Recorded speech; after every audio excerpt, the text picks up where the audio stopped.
husband, Ron Frainer, is helping out. We've been members of Mount Olivet for, I don't know, 16 years, yeah. Something like that. In addition, I serve on the Benevolence Board, Racial Equity Team, and the Partnership Summit. Ron and I have also been mentoring children with PWP for quite a number of years. Getting into the logistics of today, we're hoping that this session will go about 45 minutes with a question and answer period at the end. It will be recorded for people who are missing this series. We are asking that people mute their computers unless they're asking a question, and you can usually unmute by using the space bar, and you can also write in questions or comments in the chat box. So that's all I had on logistics. Did I miss anything? All right, should we just go right ahead into the program? Yes. All right, going forward then, it's my pleasure to introduce Laurie and Paul Strong today, who are co-founders of Parenting with Purpose, which is a ministry that provides parent education to incarcerated parents and provides mentoring and support to their children and families during and after their incarceration. For the past 25 years, Paul and Laurie have helped over 5,500 moms, dads, and youth across the Twin Cities.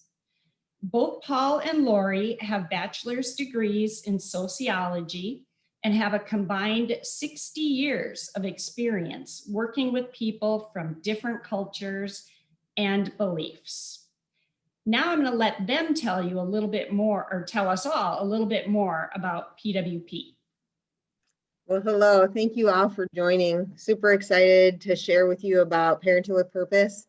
And so I'm going to do some of the talking and Paul's going to do some of the talking. So I'm doing more of the upfront and then he'll do the other stuff. So don't worry, he'll get to talk. So welcome. Parenting with Purpose started 25 years ago, as Deb said.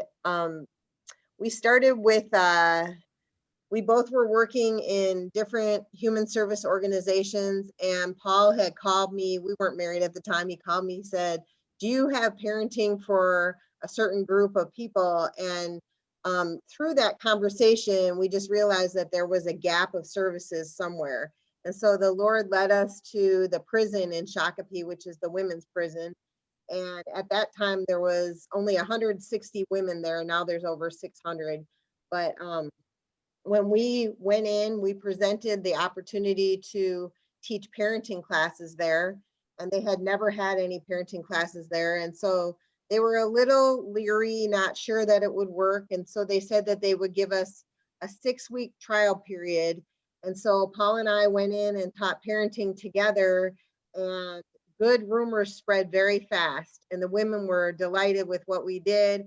And so we began teaching regularly at that facility. And then I'm going to try to move quickly. So a couple years later, at one of our events, there was a staff person from one of the men's prisons that came to our dinner. And afterwards, he said, we need you at Faribault. And so that led us to then Paul teaching parenting to the men out at Faribault facility. And then I'm going to fast forward a little bit. Then we ended up at Faribault, Shakopee, and then in current today, we are at Rush City Prison and Lino Lakes Prison. And so that's the parenting aspect of what we do. And we're also currently at a halfway house in Minneapolis called Life Rebuilders, where we work with men that are currently released from prison. And so I'm going to share the other program, main program that we have, which Deb actually mentioned as well, is our Mentoring for Life Change program, where we mentor children who have a parent in prison or recently released parent. And the reason that program started was I was teaching a parenting class at Shakopee one day, And I was asking the moms how long it had been since they'd seen their children. And one mom said 6 months. And I began crying because I thought I couldn't imagine a day without seeing my child, and let alone 6 months of not seeing my own child. And so we began a driving program where we had volunteers who would drive a child to go visit their mom at the prison and then bring them back home. And it was very successful. And then some of the volunteers asked me, can't I spend more time with that child than just bringing them to visit their mom? Can I take them swimming? Can I take them out to Dairy Queen? And so it just eventually naturally evolved into a mentoring program. And to this day, our mentoring program is very successful. We have a great success rate with the children, not only improving in school, but their behavior at home, and also not getting into that criminal behavior that their parents were in, which is one of our main goals, is to reduce that risk of them going into prison as well. And so that in a nutshell is how we got started and our programs at Parenting with Purpose. Very good. Now, if you could tell us, how did Mount Olivet and PWP get connected? I'm gonna let Paul share that. Speak up. Can you hear me? Yes. I might get emotional and I may stumble a little bit because what we're facing as a country is something that me being an African-American man, growing up down south, I struggled with all my life. And and so when I was at Church of New Life, we got invited, me and a friend of mine got invited to host some of the speakers at a Promise Keepers event.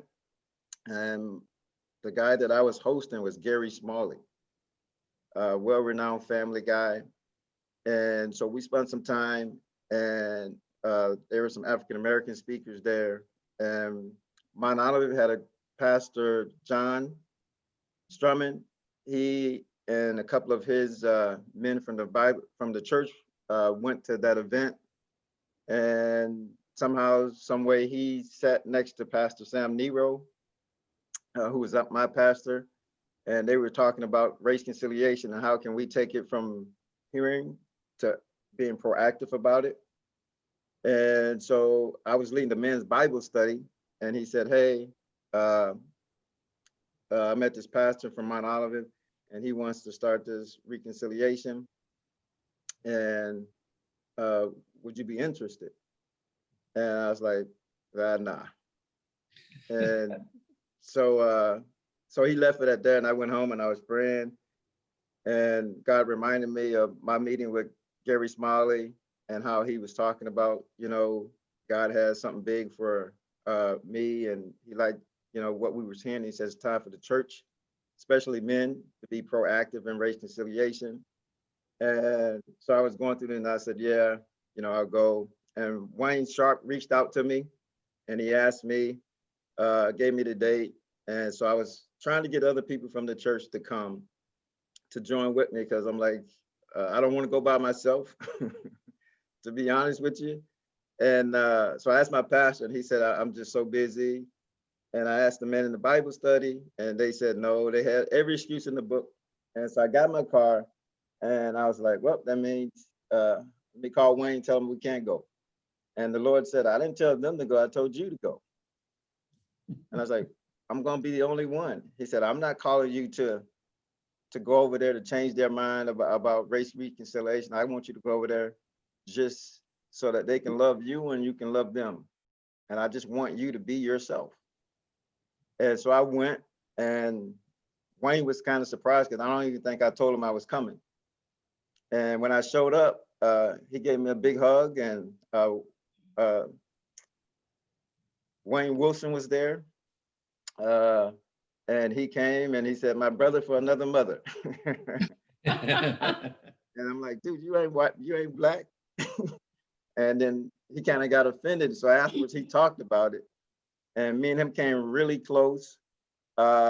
And he just said, I'm just glad you be here. I'm glad you came to join us because I feel there's a part of our church that needs to reach out to people of color. He said, people don't see me like that. And he said, but I am. And I was like, I couldn't tell.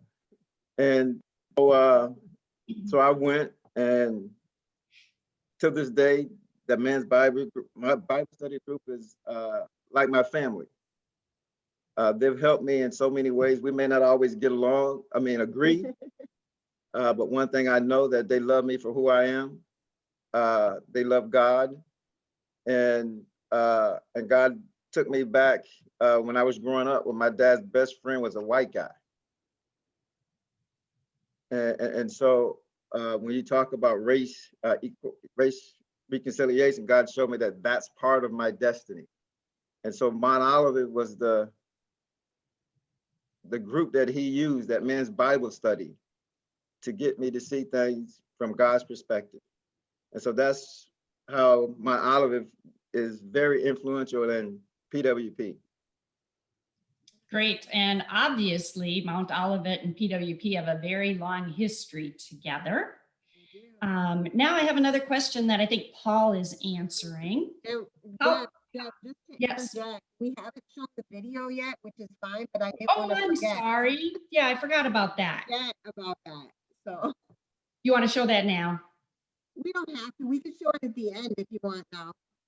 Oh, well, it's really up to you guys. I'll continue with your questions since we're already talking. Okay, sorry about that. I'm wondering, how did the George Floyd murder affect PWP and how they intersect with families and youth? It still has an effect. When it happened, some of our kids, for them, it was stuff they've always been told about policing, and how there's a different standards for Black and white. And so they kind of isolated themselves, and their parents was kind of hurt by it, because they would say, I never thought my kids would see some of the things that they experienced growing up in the year of 2020. And for them, it was an eye-opening experience of how some of their kids would come home and say, well, this teacher said this, and they kind of just dismissed it as, you're not paying attention, you're not doing what you're supposed to do. And so when that happened, a lot of stuff came up to the surface. And so I've had some guys that I mentor, men, who ask me, how do I feel about it? And I told them I'm scared for my kids, even though I have police officers, friends who are Black and white. And even my Black officers, friends would say to me, be careful. Be careful. And to remind me, tell your sons, live to see another day. Put your hands on the steering wheel, and yes, sir, no, sir. And that's a conversation we had to have with our youth at PWP and our sons. And the halfway house Laurie was speaking of is about a block and a half away from that murder. And so I had to deal with that with Native Americans, some white guys, some Black guys that was there. And it still has an effect on us, but with God's grace and mercy, we're getting through it. And this helps to have a dialogue and to say, we need to make some changes, all of us. And one of the things I've been telling our youth and parenting with purpose is that don't judge a person by their ethnicity, judge them by their character. Because if you judge a person by their color, you're going to miss a blessing. And we've had one of our kids actually just went to junior college because he had to get over that fear. And there was a white guy who was very instrumental of helping him get to college. And I talked to him the other day, and he's like, I thank you for having that heart-to-heart conversation with me, because now I'm here and he's like a mentor to me.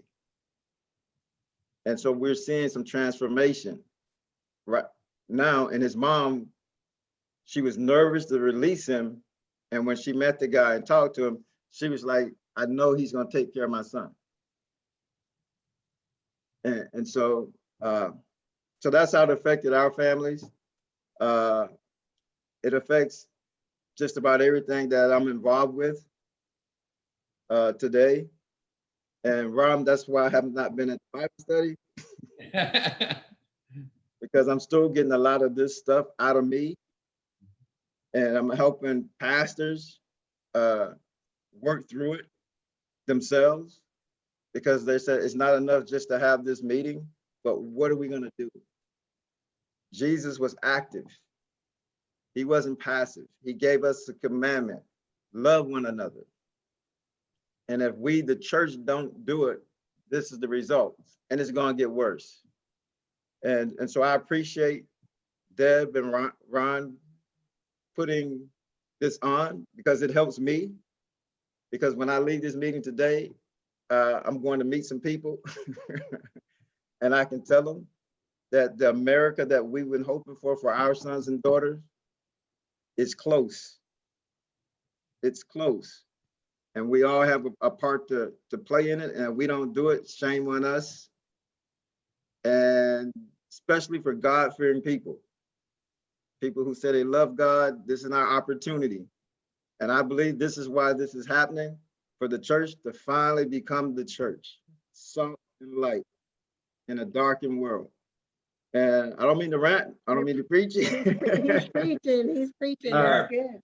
That's good. We all need that. My wife asked me, what are you going to say? I said, whatever the Lord tell me to do, because she always, when I get quiet, I'm allowing God to really use me, because he wants to use all of us. And so, sorry, Deb. No, it's okay. No. Sure. Well, and one of the things that came out when the four of us had a conversation this week is the hope that we all have that together, Mount Olivet and PWP can really start breaking down some of the racial barriers. And I know Ron has something to say with that.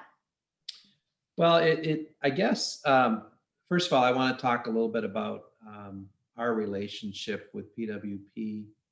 And Paul mentioned Wayne Wilson. And if it wasn't for Wayne, I wouldn't have gotten involved with PWP. And Wayne, it took about a year of Wayne working on me to come to a PWP event and to become a mentor. And then Deb joined in. We actually became mentors at the same time, and we're on our second family. And there are a lot of people of color in PWP. Our first family was a white family, and the second family was a Black family. And I gotta say that a lot of things that we talk about in racial equity, it really hits home when you are in a relationship with a person of color. It really comes home.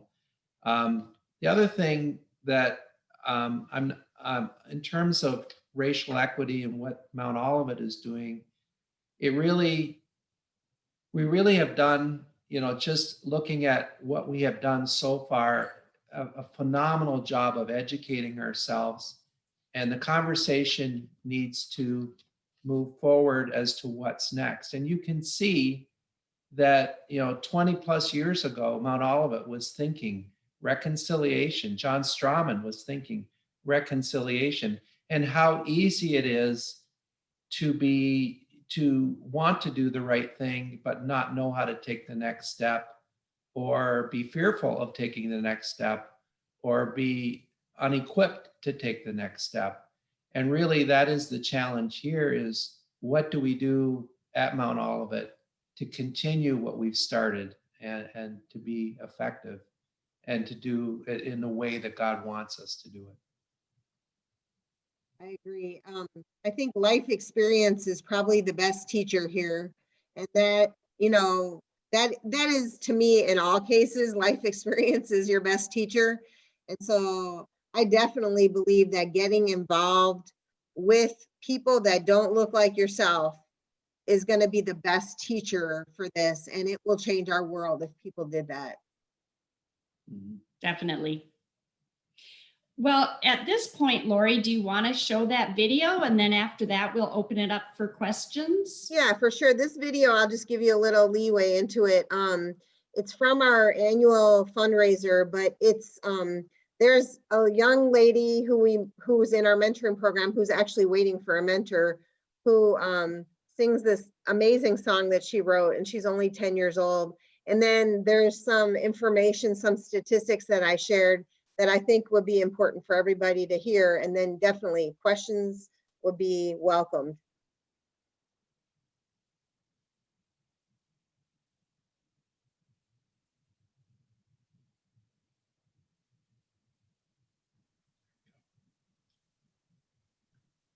Lady came into our program over a year ago after her and her mom moved back from Texas to Minnesota to be closer to extended family. She, like many of the youth in our program, have been devastated by a parent being incarcerated, and she has turned that experience into a great talent of writing songs. I'm pleased to introduce you to Isabel. She not only wrote this song, but she is going to bless us with singing it. Welcome, Isabel.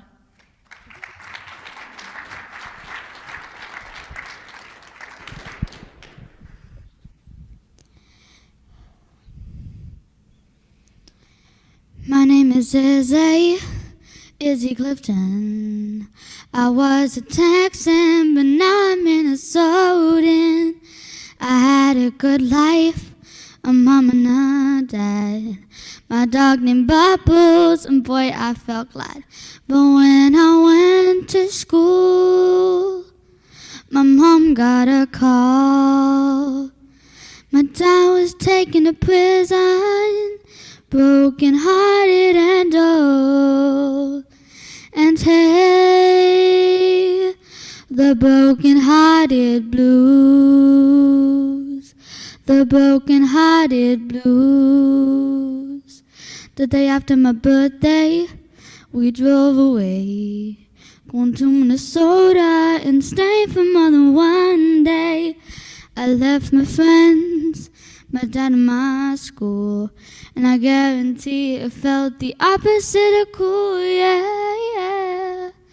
The broken-hearted blues, the broken-hearted blues. Sometimes in life we got some hard things to do, and your dreams may not always come true. Which is why I sing the broken-hearted blues. Thank you. Let's go. Yeah.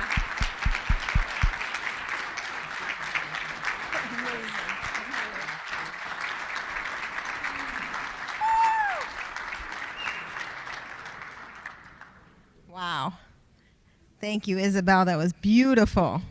Woo, what a voice, huh? Amazing. Now I got to follow that. Ooh. Thank you so much, Isabel. By the way, Isabel is waiting for a mentor. Now I have the honor of sharing with you the impact that Parenting with Purpose has had over the past 25 years. 93% of the youth that we have mentored have stayed in school and improved or maintained their grades. 98% of our mentored youth have remained crime-free. This compares to the United States statistic that says that children of prisoners are 7 times more likely to end up in prison. That is a clap, yes. 96% of the released parents that we have worked with have obtained a job or enrolled in school within 3 months of their release. 99% of the released PWP parents obtained safe housing. 98% of the released parents remain crime-free. That's huge.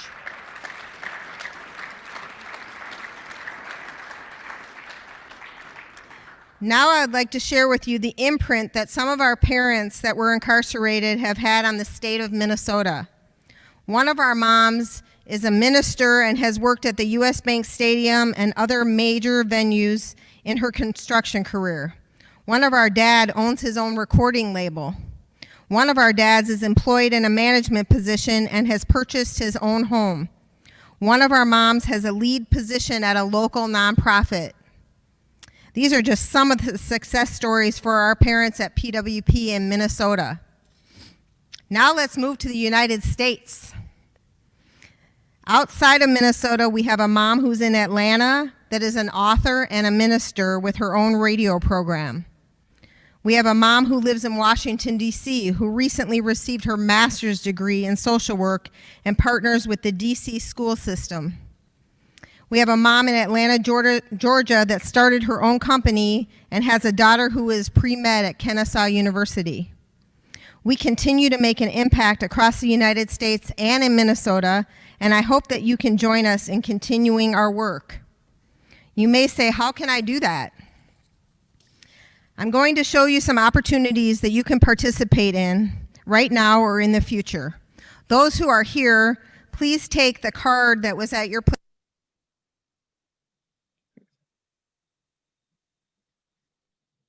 So as you can see, those are some of the faces of some of the youth that are waiting for mentors.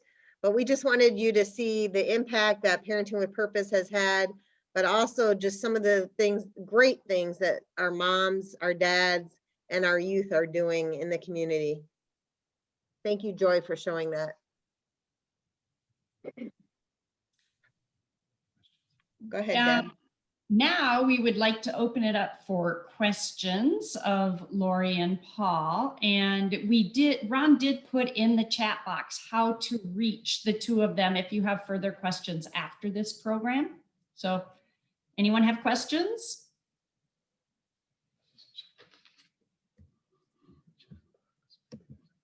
No question.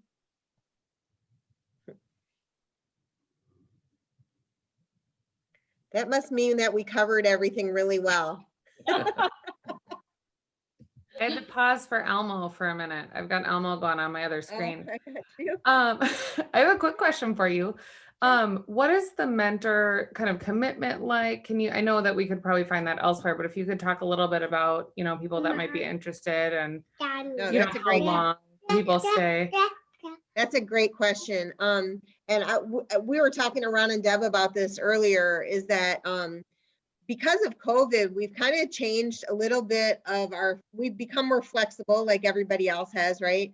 And so we realize that it's more important for our kids to get matched with mentors than it is to be so rigid about the time schedule. And so we've become a little bit more flexible, and this is what we require. We do still require a minimum of 1 year commitment on both parts, the child and the mentor. We do ask that the mentor goes through obviously an orientation training, and that is with me, and that takes about 45 minutes. And we do a background check and you fill out an application. The part that we have changed is that we used to ask you to meet with that child at least once a week. And now we have changed that to at least having some contact once a week, maybe not in person, but at least calling them on the phone or having a Zoom meeting with them or something like that. But we do ask for at least the contact once a week for a minimum of 1 year. So hopefully that answers your question. Hi, they can hear you. Anybody else?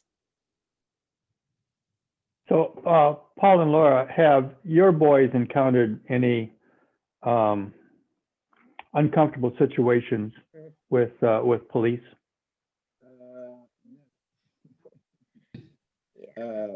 And they were kind of afraid to share that with us, probably based on my reaction. But they did everything that, we told them, hands on the steering wheel, and don't ask why you stopped me. Uh, and they both said that the only thing I could think of is live to see another day. And if we got to pay a ticket, we'll pay a ticket later, but we want you to come home. And I think when Laurie wasn't around one day, I sat him down and I said, you know, I'm gonna give you guys some insight. Your mom doesn't look like my mom, but she experienced the same fear, the same nervousness, the same anxiety when you walk out of this house that my mom feels. And so I want you to be mindful of that and understand that some of your friends may say stuff about people who are not Black. And you can't buy into that because your mom is an example of people who are not Black, who have a spirit of race reconciliation in their hearts. And they have to go through some of the same thing that we have to go through, the stares, the looks, and all of that stuff. And my oldest son was like, wow, Dad, I thank you for sharing that. And I said, so you have friends in your life who are putting their lives on the line just with their association with you, with some of their peers. So when they stand up for you or anybody, any minority who they may say a racist joke and they stand up against that, they're saying to you, I stand with you. I'm walking with you.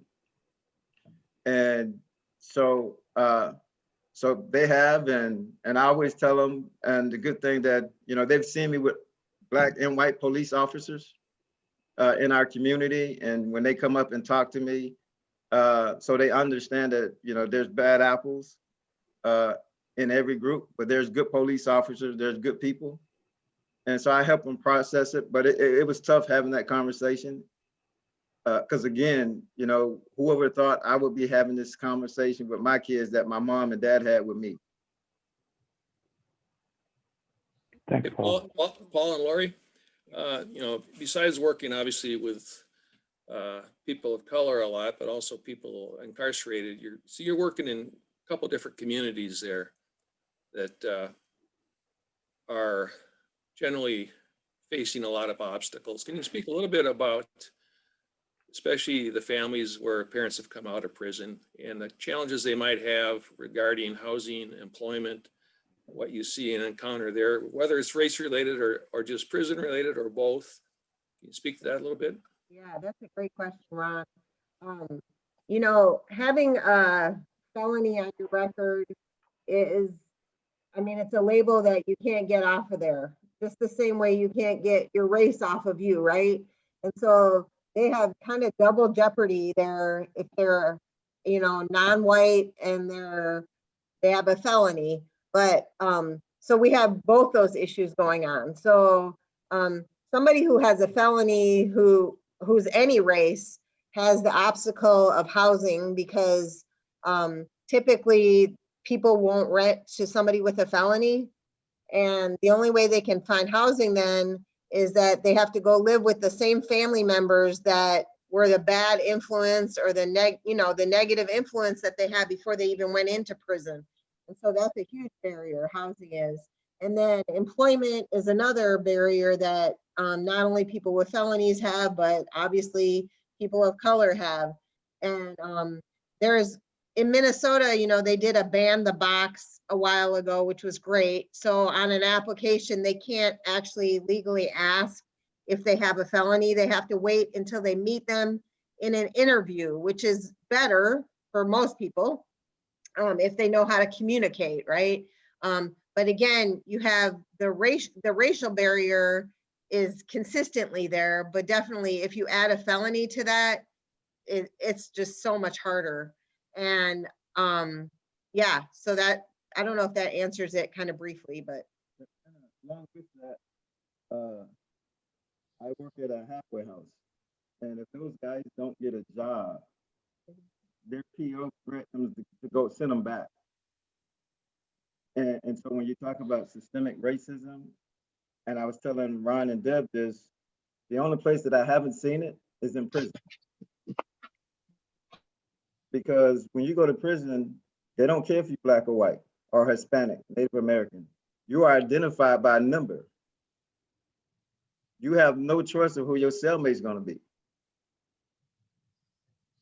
And I told Ron and Deb this years ago. God would tell me, you need to tell these guys that they're gonna be the example to the world of what race reconciliation looks like. Because you have a black and a white roommate who deal with the same issues.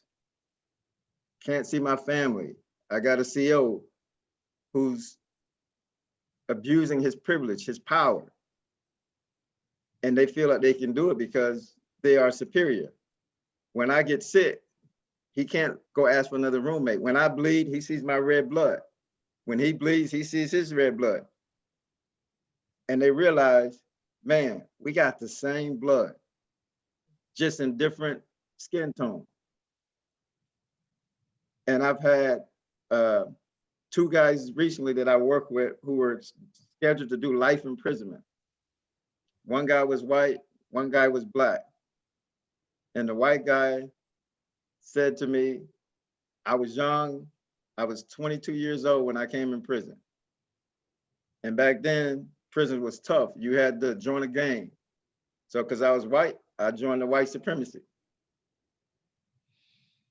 And he said, then they moved me to Minnesota.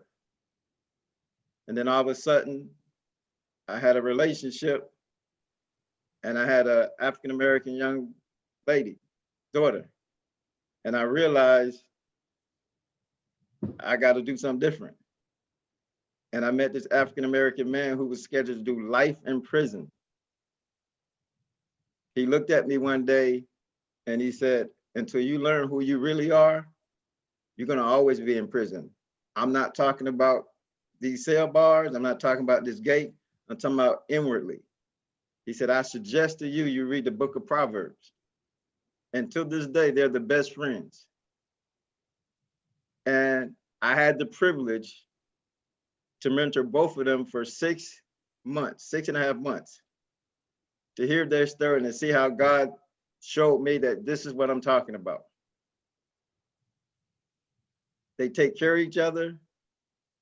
They look out for each other. And Mr. Anthony, that's the white guy, he showed the pictures of his daughter. And he said, nobody would know that this is my ex-wife and my daughter. But if it weren't for this man, I wouldn't be the man I am today. And so when I see that, every time I go inside, every time I go to the halfway house, I'm reminded that this is the church's job. If we don't do it, we're going to repeat what just happened over and over again. I know we're running short on time. Ron Frainer spoke earlier about things that keep all of us from doing more, learning more, being more of what we can be. And a lot of us are working on changing our hearts and changing our perspectives on things. From your experience, are there any areas of society or social reform, whether it's prison reform or whether it's employment laws, that we could be working more towards? This is probably a bigger question for what time we've got here, but I know, Laurie, I got started connected with Parenting with Purpose, driving kids to Shakopee for several years until they stopped the program, which I think just didn't make sense at all. Because I saw the value in the kids that got to see their mothers on a periodic basis, and but then they cut it off. So I don't know, are there any areas of reform that we could be working towards as a community? Reach out to you. You know, it is a big question, and I have to put a lot of thought into more the bigger general answer to that. But I again go back to those individual relationships that we can have with people. I think that's where it starts, to be honest. So even like for us being white, we should be intentional about forming friendships and relationships with people who don't look like us. I think that's where it starts, to be honest.